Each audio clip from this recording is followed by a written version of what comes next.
Hello, everyone, and welcome back. This is your English listening practice podcast to help you learn and improve naturally.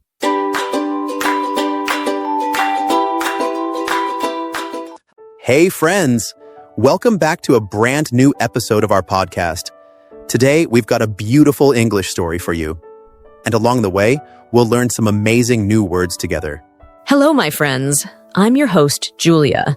Of course, we'll teach you each word with real-life examples so you can use them confidently in your English. And believe us, and we'll teach you in an interesting way that makes learning fun and easy. In a small village at the edge of a big city lived a single mother named Emily and her little boy, Rogan. They had no one else, no father, no relatives, only each other. Life had not been kind to them, but their bond was strong. Welcome back, my friends. So in the story we just heard, life had not been kind to them. Yes. Friends, can you tell us why the word been is used here? If you know the answer, pause the video and leave a comment. Let me explain in the easiest way, my friends. When we say, life had not been kind to them, we're talking about something in the past, something that already happened before another moment in the past. Let me explain in the easiest way, my friends. When we say life had not been kind to them, we're talking about something in the past, something that already happened before another moment in the past. So, life had not been kind to them means that for a long time before now, life was difficult and full of problems for Emily and Rogan. Now we'll share some real-life examples so that you can understand better. For example, before he got his new job, life had not been kind to James. He was struggling to pay his bills and take care of his family. Yes. That means James had a tough time in the past, just like Emily and Rogan. Another example, she smiled for the first time in years. Life had not been kind to her, but she never gave up. So, had been shows a condition or situation lasting over time in the past. Her life had been hard. Her life was in a hard state for a while. Emily worked day and night to make ends meet. Every morning, she woke up before the sun and walked miles to clean houses in the city. She had only one pair of old shoes, their soles almost torn, but she never complained. Take a little pause here, my friends. The story said, their soles were almost torn, but she never complained. Now, do you know what soles and torn mean? Yeah, the sole is the bottom part of your shoe, the part that touches the ground.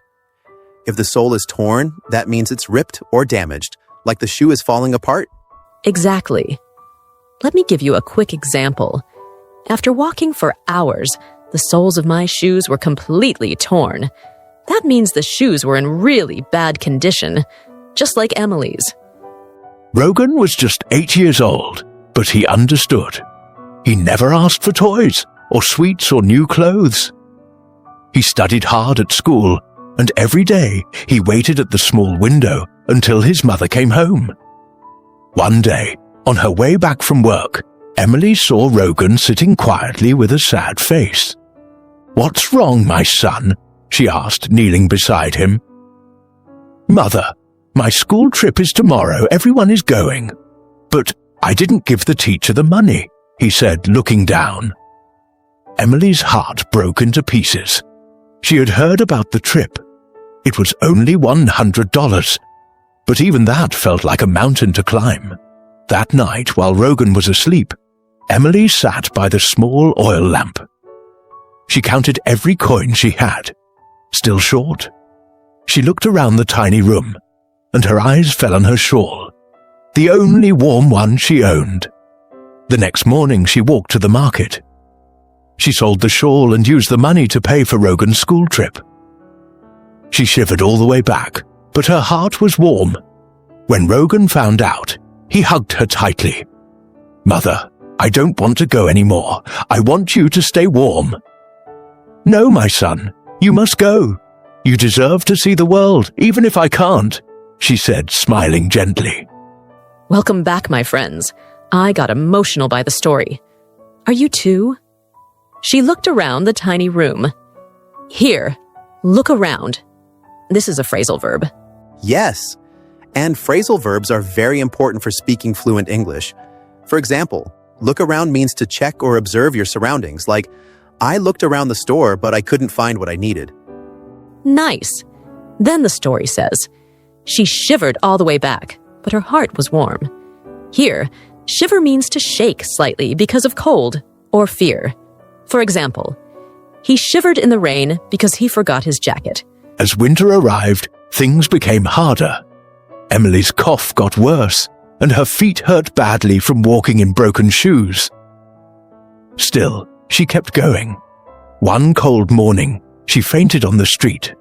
A kind man passing by stopped to help her. "Are you okay, sister?" he asked, helping her sit up. "I just need a minute," she whispered. But she couldn't stand. The man called a doctor. It turned out Emily had a chest infection, made worse by the cold and tiredness.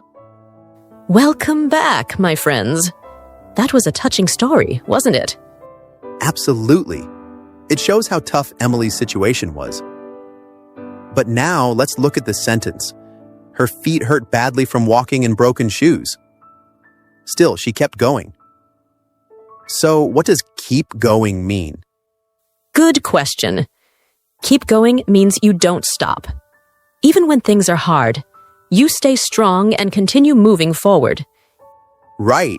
For example, imagine you're very tired while studying for an exam, but you don't give up.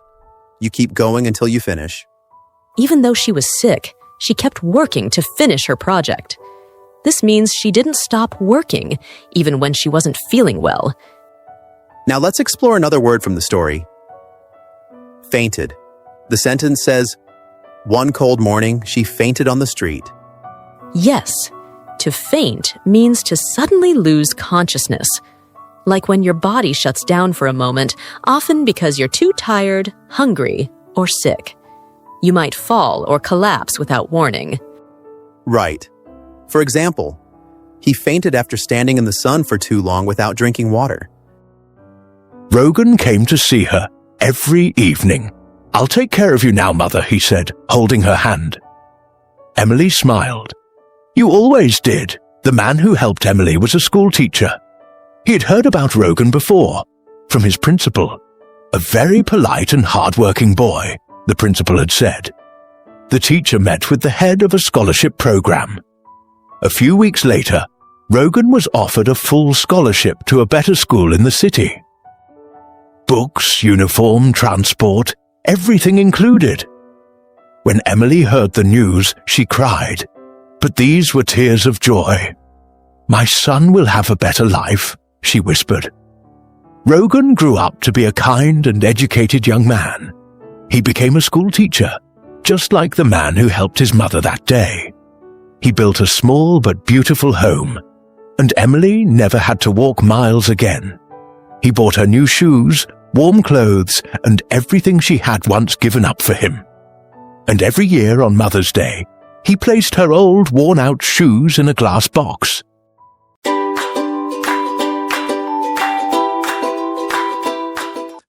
If you want to learn English through listening to podcasts in a cozy and comfortable way, make sure to subscribe and hit the notification bell.